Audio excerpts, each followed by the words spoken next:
Prime Minister certainly has taken over, in addition to his responsibility as Prime Minister, the finance portfolio. So let us be optimistic on that and give him a fair chance on that.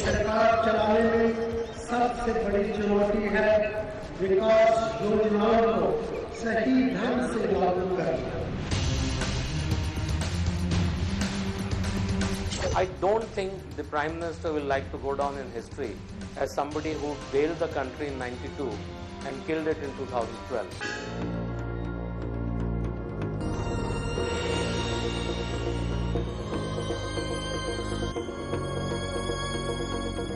I think it's about 10 to 20 days that they need to act in order to show that they can act. And if they don't act, it'll be soon curtains for the Congress party.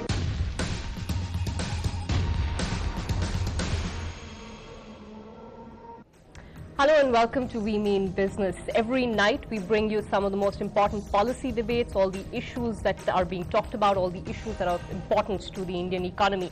Today we are going to take this occasion to actually step back in time, bring in a bit of nostalgia. It was the 24th of July 1991 when Dr. Manmohan Singh presented his now legendary budget, which opened up and liberalized the Indian economy. 21 years later, Dr. Manmohan Singh is back in charge, not just as the Prime Minister, but also in charge of the Finance Ministry portfolio, and all hope seem to be riding on him once again. I want to start by bringing you a few words from Dr. Manmohan Singh. When he presented that legendary budget in 1991, there was a certain amount of confidence with which he spoke, and he said in his speech that India is now awake.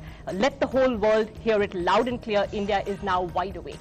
The day he took over the Finance Ministry portfolio in 2012, a statement was released, and in that there was hope that India will be able to get back on track, but there wasn't perhaps that element of confidence, because Dr. Manmohan Singh said we need to revive the animal spirits in the Indian economy, and perhaps we'll have to wait and watch to see whether that actually happens. Helping us to talk through what needs to be done today, what we've lived through in the last 21 years, we've got some of the best voices possible.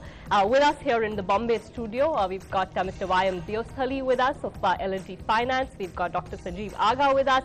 He's, of course, well-known industry veteran. We've also got joining us from Delhi, Dr. Surjit Bhalla. He'll be giving us an economic perspective. And we've also got Dr. S. Narayan joining us from Chennai with his thoughts. So we've got it all covered over the next 1 hour.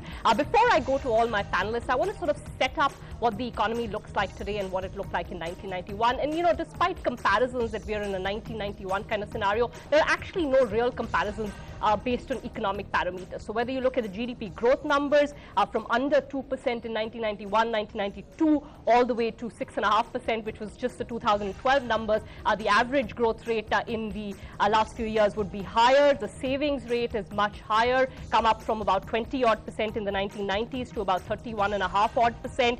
Forex reserves, and that was the one reason why the slew of reforms in 1991 were kicked off. That time, forex reserves were under $1 billion, and now they're 290, just a little under that.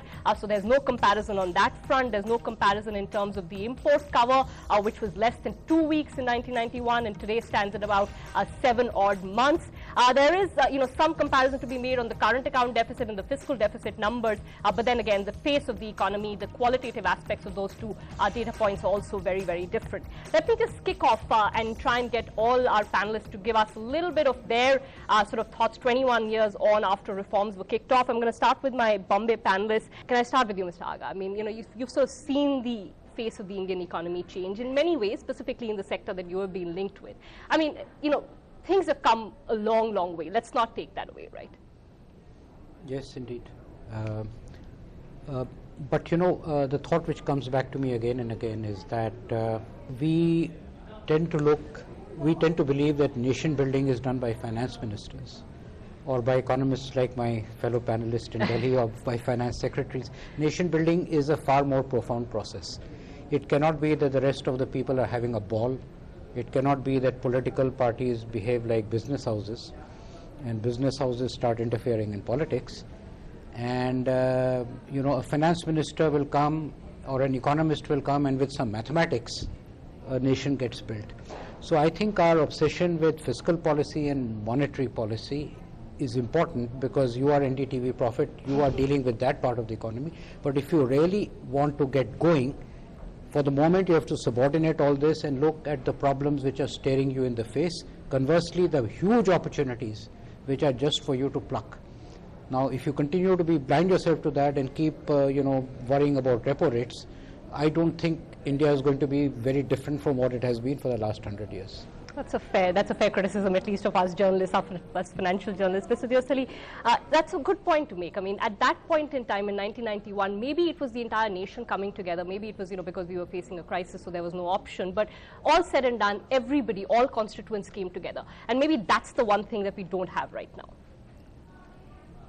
To some extent, it is right. But at that point in time, it was arising out of compulsion.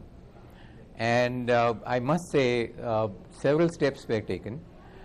Infrastructure was opened up, private sector participation in infrastructure, lots of avenues for raising capital. So people started raising money from international markets. So the capital markets were opened up. So I think we went through a series of reforms between 1991 and 2000.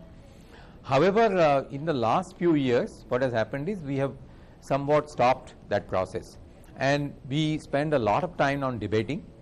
We are trying to, because of political compulsions maybe, but there doesn't seem to be a consensus on major issues which are in front of us. We have tasted 8.5%, 9% growth, and I think we are coming from that perspective. So what is happening is if it is 6% growth today or 6.5% growth, probably we believe that that's no growth for India, and which is true, because I think considering the fact that India needs to accelerate the pace, and if you are going to compete with China, and I think that's extremely difficult in terms of growth, but at the same time there is a potential, there is a need, there are lots of opportunities, but I think there is no will, and I think collectively what is required is economic agenda needs to get priority over political agenda, and that's what is missing today.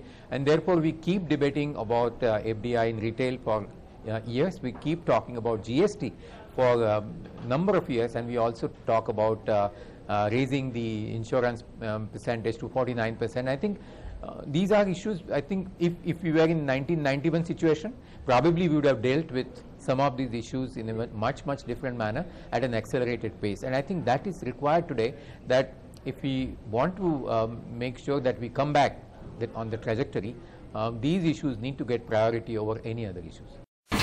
India's #1 news app just got even better. Download NDTV's new app. Fully optimized for retina display. Full screen view. Faster response time. And Sudoku. NDTV's new iPad app. Download now.